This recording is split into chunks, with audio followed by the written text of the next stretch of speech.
With patch 2.6 there was nothing new in terms of gameplay, just some cosmetic and minor improvements. Whilst we can't blame Riot as they did do a pretty big balance update last patch, the game feels very stale right now and we're seeing the same decks over and over. Maybe it's time that Riot figures out a new format or something to make the game feel a little bit more unique and fresh every patch. I'd love to hear your comments about this topic as it's something that is particularly kind of on my mind at the moment. Maybe a way of limiting certain cards could provide a short-term way of new decks popping up at least. With that said, let's dive in. This is Top 10 Decks Patch 2.6. This video has been done in collaboration with BomberTV. Please remember to like and subscribe and turn on the bell notifications too. So let's dive in. This is Zoe Lee Sin Targon and features cards from Targon and Iona. It's a very spell heavy deck featuring 23 spells in total.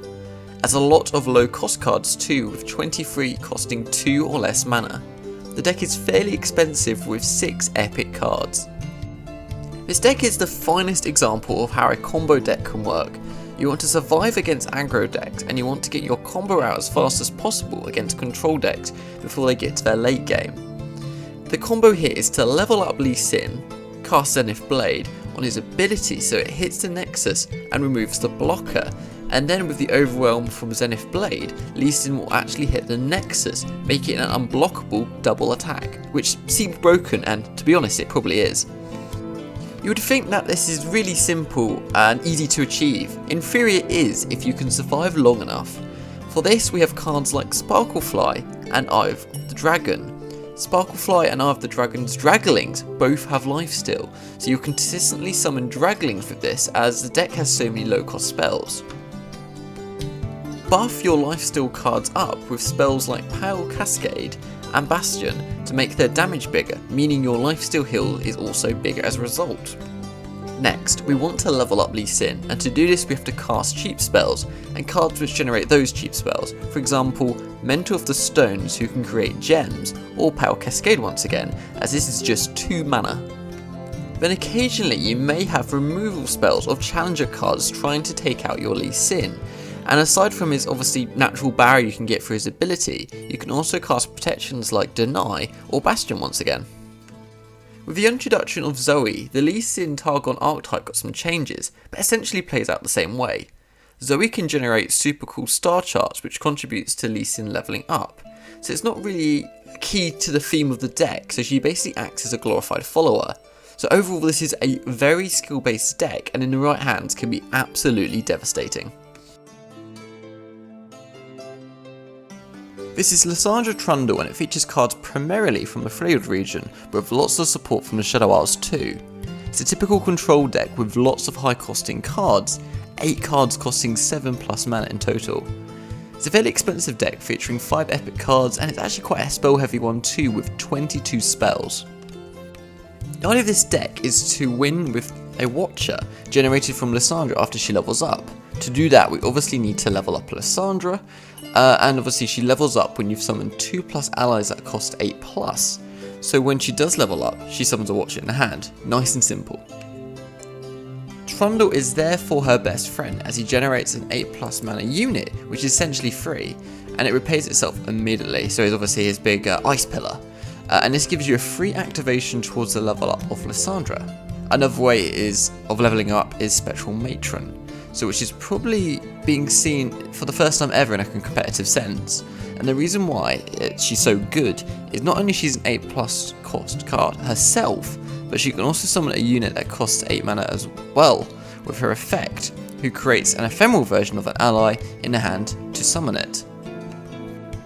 This will immediately level up Lissandra, keeping the 8+ cost unit in the hand so you can obviously play it later on the next turn, which will basically give you so easily the 4+, 8+ mana costing cards that the Watcher needs to basically make it a free unit. So obviously it's got a high mana cost, if you do this it gets to 0. So this is basically the combo, and after you cheat out a Watcher with Spectral Matron, which will discount the Watcher in the hand to 0 costing mana as well, you can basically have 2 Watchers in play, nuking your opponent's enemy's deck twice and attacking with 20+ damage. Your opponent is going to be dead, I have no kind of doubt about that. With that said, you should be able to survive to late game to do this on the 8th turn that you obviously need to be aiming for, but it's the trickiest part of this deck. But luckily these are the two best regions for control, so you've got AoEs such as Avalanche, healing cards like Rivering Whale, and removals like Vengeance. So overall this is a very interesting deck. It's pretty bland in early game, but late game you're going to be having a lot of fun. In my previous videos, a lot of you are asking why had I not covered this earlier, and the answer for that is simply that top tier players are having a lot of success with this deck, but it seems a lot harder for the kind of amateur players, your beginner level players. They're trying it out and it's just dropping the win rate down as they're not fully understanding how the deck works. For that reason, it's why we're seeing the stats for this deck outside of our top 10 decks. Obviously that's a previous video we did on this channel, but if you understand it, hopefully this video helps, then you're going to have a lot more success. So please check out BomberTV's if you want even more detail on how this video works, and you should see that in the card in the top right above.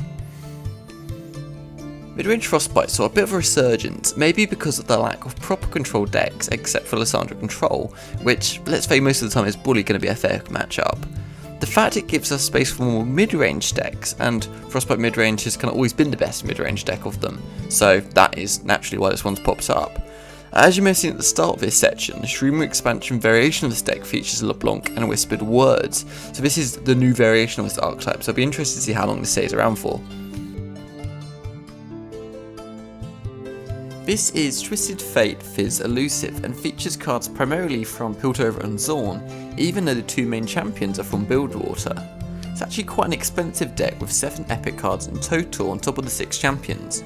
It's very spell heavy with 25 in total and only 9 follower cards. And the deck has a very strong ramp to mid game with lots of cards costing 0 to 4 mana. The two main ideas with this deck is level up Twisted Fate and kill with elusives. It's as simple as that. When Twisted Fate is leveled up each round, the first 3 cards you play, anytime a card hits a card, it activates a Destiny card, which I'll go into shortly about what these can do. To accomplish the first goal of leveling up Twisted Fate, you have plenty of drawing tools such as Rummage and Pick a Card. Rummage discards 2 to draw 2, and Pick a Card places a card from your hand into your deck to draw 3 cards in the next round, which are all going to have fleeting. All this drawing will level up Twisted Fate quick. After Twisted Fate levels up, the amount of value he generates is absolutely insane, even if he survives just a single round. The red card from Twisted Fate will crush aggro strategies with the wide damage it does to all your opponent's units, which are typically going to have little health if they're aggressive. Yellow card can set back the tempo of your opponent on the turn they go in for their finishes. Imagine how triggering it's going to be when you deal 2 damage and stun their boss card just as they're about to win. Blue card can generate more value and it's useful in a control matchup. Now imagine casting all 3 of them in the same round, all 3 of Twisted Fate's cards, which can easily be done with the amount of low cost burst spells that this deck runs. To finish and kill, we do this with elusives and we mainly have Fizz and the hidden gem Wiggly Burblefish. If you start off with a Fizz then draw on turn 2 into Suit Up, this can be devastating. Suit Up costs 2 less when drawn and sets a card's stats to 4/4. It will also activate Fizz's effect so he's untargetable and elusive. The 4/4 stat line is basically unremovable in the early games and can only be answered with the single target removals like Vengeance or multiple removals, giving you advantage on value and baiting out removals for safer Twisted Fate later on, so he can obviously be generating the value of his cards. Wiggly Burblefish is also the best target for Imperative Improvement to push for more elusive damage while also protecting the generated copies from pings. This spell simply creates a copy of Wiggly Burblefish with the additional 1/1 stats. To counter Twisted Fate's Fizz Elusive, you play a bunch of AoEs like Avalanche or Ice Shard, and you should have a pretty easy time. The key cards in this deck actually have very low health, so you can quickly take them out with spells like this to stop your opponent in their tracks. After absolutely dominating the previous meta, it's now had a quadruple nerf, and we're finally starting to see this deck fall off, but still maintaining a strong spot in the top 10 with a very solid win rate that it has, so around 54%, instead of the 58% it was before. The fact that it's had 4 major nerfs to this deck and still on the top shows you how absolutely insane it was, and there's only 1 card missing that we still need to nerf, Zap Sprayfin. That's obviously, if you know, watch my videos, Bomber absolutely wants that nerfed. This is Midrange Frostbite, and a deck features cards primarily from Failord with some support from Noxus too. Interestingly, many of the key cards from this deck are from Noxus. The deck has a typical ramp to mid-game with lots of 3 or 4 mana costing cards, like most Midrange decks, and it's quite an expensive one with 5 epic cards in total. The idea behind Midrange Frostbite is to level up Ashe as fast as possible, and after you do that, freeze your opponent's board, making them unable to block and go for the win. This is also a bit of a recurring theme in the cards that have 5 or more power in this deck, and I'm going to go into this later on. To achieve the Ashe level up win condition, we have lots of cards with freeze abilities, like Ice Veil of Archer and Harsh Winds. Ice Veil Archer frostbites an enemy on play, and Harsh Winds is a burst spell that frostbites 2 enemies. Nice and simple. You can take advantage of the Frostbite mechanic when you attack with our Glass Cannon unit, Trifarian Glory Seeker, making value trades and protecting them from certain death. So this card obviously has Challenger, it's 5 power, 1 health, but can't block unfortunately. This follower has obviously the potential to do some very heavy damage. As she has Challenger, she can simply challenge the Frostbitten units and quickly take them out without worrying about them doing any damage back to her. Sort of very nice synergy here. You also have more synergies to control the board against aggro with cards like the Reckoning or Culling Strike, which could be useful to kill bigger targets, especially with the help from Frostbite. The Reckoning kills all units with 4 or less power if you control an ally with 5+ power. Most of your deck has units with 5 or more power, so you're going to really easily reach this criteria. Culling Strike kills a unit with 3 or less power. So obviously any unit that has Frostbite is going to have 0 power temporarily, so basically meaning these cards can easily wipe them out regardless of what their original power actually was. Overall, this is a very flexible deck indeed, and it can play for aggressive, value, and even some control, and it's all tied together by the unique mechanic of Frostbite. You're going to have a lot of fun here. Midrange Frostbite was actually one of the best decks in the game for a while, so we're looking pre-Targon and Shurima era here, but it fell out of fashion a bit. But it never was a bad deck in theory, it just didn't become the trendy deck to play anymore. And it's starting to get back to the top now where it was, so it's nice to see it present and viable again, especially as it's not been around for a while. This is Azir Lucian, and it features cards from Demacia and Shurima.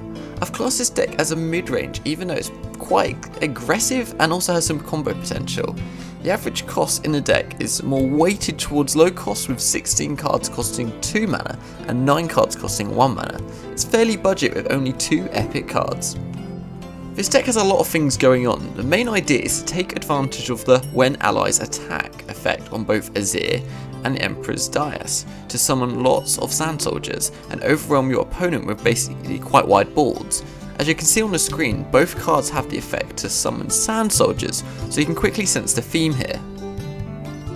To achieve this pretty straightforward synergy, you can do it with scouts such as Grizzled Ranger.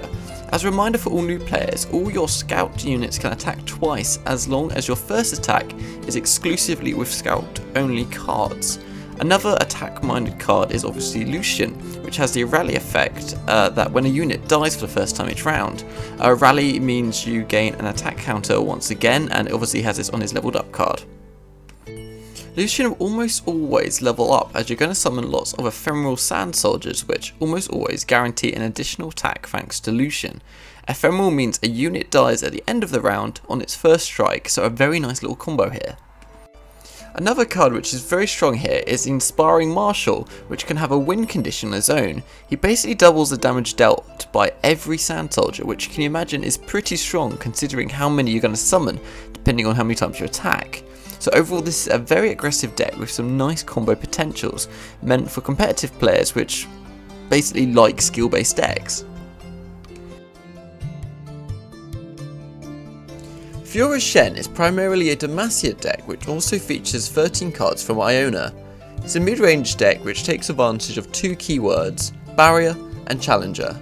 So in other words, revolves around very simple combat where you're doing favourable fights and protecting your units. It's a fairly expensive deck featuring 5 epic cards. Value and flexibility are the keywords with this deck. Take as many value trades as possible, which is very easy with challenges such as Screeching Dragon and Fiora. Screeching Dragon is a great common card from the last expansion, and Fiora can simply act as a cheap free power challenger card here. Try to give them barrier with cards like Shen and Riposte. Shen gives a supported ally barrier this round, and Riposte gives an ally free damage and barrier this round as well. There are also lots of tricks to take advantage and punish your opponent with, like single combat and sharp sight. Note they both involve combat to kind of fit in theme with the deck. Single combat obviously allows a favourable fight, and sharp sight makes sure you're buffed enough to kill over a key unit or survive a key fight.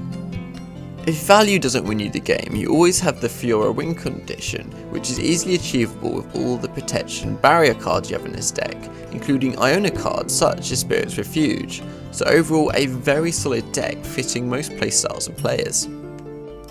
In theory, this deck can actually have Jarvan instead of Fiora now, as her nerf meant she was cut from her own archetype ironically. The rest of the deck is basically remaining the exact same. We've also yet to see if Jarvan really ends up taking its best place, or maybe even a follower could, but for those reasons I'm keeping this deck named as Fiora Shen for now, but who knows, we could see Jarvan Shen coming to a video near you soon.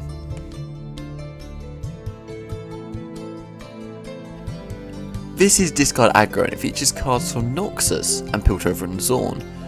And it's quite a unique deck in the sense it features 3 champions, but the main variation you'll see of this deck definitely includes Draven and Jinx, and these are obviously the 2 cards that are linked to the discard mechanic in one way or another. And it's a very typical aggro deck with lots of low costing cards. The deck plan is quite simple. Against slow decks, try to finish your opponent as early as possible before they get their endgame. Against aggro or mid-range decks, you can try and win the race against them to see who can finish faster. Or you can go for the value approach granted by the leveled up Jinx. Of course, you need to first draw her and then level her up. As the name suggests, the deck is all around discarding, so cards which can be both discard and draw are very desirable, such as Zornite Urchin and Rummage. The deck has a lot of options, smart plays, and therefore is a very skill based deck. First of all, it's always important to know when to discard a card and what ones you should be discarding altogether. For example, there are obvious discard targets such as Flame Chompers, Jury Rig, and Vision, and these are pretty straightforward what to discard. As for the when to discard a card, Jury Rig can be useful to summon a blocker or attack at burst speed, either punishing their open attack or to go in for the kill. The same goes for discarding Flame Chompers at burst speed, although it is much more useful to remove a big blocker so that your other units can basically go in and do what they need to do. Vision should be used to go in for the kill and take your opponent off guard, or to complete trades. This can almost be a win condition in some situations. With the new addition of survival skills, Discard Aggro seems to be getting a lot of love from Riot at the moment, and continues to be one of the best spots in the meta. Even if this list doesn't run survival skills, I would still suggest experimenting with it. Discard Aggro has been a staple in the meta for almost a year now, and it feels like we really need to tone down Draven in the same way they did with Fiora. This alongside a minor nerf to maybe a few of the discard themed cards should finally get rid of this deck, because let's face it, we're bored of seeing it. Here is another deck you'll definitely recognise. It's Pirate Aggro, featuring cards from Noxus and Bilgewater. It's an aggro deck with a very mixed mana cost, with several cards costing all the different mana costs from 1 to 5. It's quite an expensive deck to build, with 8 epic cards in total. The power cards here are Misfortune and Gangplank. Even if Misfortune will struggle to level up, she's here just a consistent way basically to level up Gangplank and make your board much more threatening on your attacking turns. Gangplank can then end the game against wide boards, and therefore making aggro mirror matches quite easy with this deck. This deck wants to develop a board early on, and you can do this with a very quick start to the game with burn cards such as Lieben Saboteur and Jagged Butcher. Afterwards, has a lot of ways to end the game with burn, with units like Imperial Demolitionist or Jack the Winner. Jack the Winner creates a Sleep with the Fishes each round, which deals 2 to an ally to deal 2 to the opposing Nexus. You also have Zap Spray Fin, which will be able to draw you a Noxin for Vor, always, as this is your only spell card with 3 or less mana, and this is obviously a fantastic card in this deck which can be very aggressive. If you reach late game, you can quickly close the game with Captain Farron, and Decimate. Using the overwhelming Captain Farron and the pure bird damage from Decimate will quickly reduce your opposing Nexus to 0. So overall this is a pretty solid deck and a very fast one too, so if you want to rank up quickly this is definitely an option I recommend. Pirate Aggro receives a nerf to Captain Farron, but some deck lists of this Pirate Aggro archetype don't even include him. So even if they do, you're going to have such a strong aggressive opener with 2 Decimates that's probably going to be more than enough for this deck, so I'd say it's basically unchanged. Pirate Aggro is obviously an aggro aggressive deck, and when it's so early in an expansion, aggro decks like this one are always going to perform quite well, preying down on players experimenting with new unrefined strategies, so that's why loads of aggro decks are on this list. This version of Burn Aggro is a new quotation marks deck from the latest expansion and is a variation of the archetype that was popular several months ago. The new cards just made it that little bit stronger, and we're yet to have a meta where Burn is dominating. It features cards from Noxus and Piltover and Zorn like before, and has Draven and Teemo in the deck. It's extremely cheap with 29 commons and no epics. This archetype is probably the simplest concept ever. To win the game you must reduce the health of your opponent's Nexus from 20 to 0 as quickly as possible, and this deck does exactly that, and it does it fast as well. Start your game very aggressively. It's crucial to have a nice curve with particular care for 1-drops, even if it means you are more attacking. You should take every opportunity to deal cheap damage to your opponent's Nexus, so attack with cards with attack effects which burn even if these cards die in the process. So I'm talking about Legion Saboteur and Boom Crew Rookie here right at the beginning, which can help start your basically very aggressive start to the game. In a mirror game or against a board-centric decks, try to use used car salesman on the defensive turn. Summoning 3 units basically mean you're blocking their whole attack, giving you more time to burn them out later on. Don't keep your burn spells in your mulligan as you will naturally draw into them, and use them to close the game as fast as possible, so this applies to all your burn spells, including your cheapest ones like Mystic Shot, right up to Decimate. This deck includes Ballistic Bot and Aftershock from the latest expansion. Ballistic Bot generates an ignition every round which deals 1 damage to the opposing Nexus, and Aftershock deals 3 to anything or destroys a landmark. In this deck, use Aftershock to damage the opponent's Nexus. This deck first appeared in patch 2.16, so absolutely ages ago, and it's probably a deck that is in the meta simply because it requires less skill to be played than the Spider Aggro deck. And the kind of simplicity often leads to a faster game. It also makes it more friendly with beginners. It's a fairly budget deck, and this is probably why it's being used before players advance to Spider Aggro when they want something a little bit more complicated.